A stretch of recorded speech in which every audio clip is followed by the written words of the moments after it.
ఇవాళ మేము చెట్ల తీర్థాలకి వెళ్తున్నాము.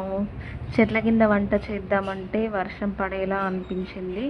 మళ్ళీ అక్కడికి వెళ్ళి ఇబ్బంది పడతామేమో అని చెప్పి ఇంటి దగ్గరనే కట్టెల పొయ్యి మీద వంట ప్రిపేర్ చేస్తున్నాను. అక్కడికి వెళ్ళినా కూడా చెట్ల కింద కట్టెల పొయ్యి మీదనే వంట ప్రిపేర్ చేస్తాం కదా, అప్పుడు చాలా బాగుంటుంది ఆ టేస్ట్. అదే టేస్ట్ వస్తుందా అని చెప్పి కట్టెల పొయ్యి మీదనే వంట చేయమని చెప్పాము అమ్మకి.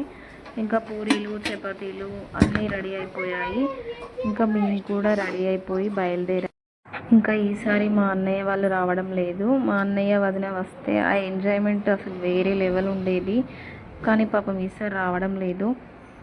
ఇంకా ఫ్యామిలీతో కలిసి చెట్ల తీర్థాలకు అయితే బయలుదేరిపోయాము. ఒక మంచి ప్లేస్ చూసుకొని అక్కడ చాప వేసుకొని అందరం కలిసి కూర్చున్నాము.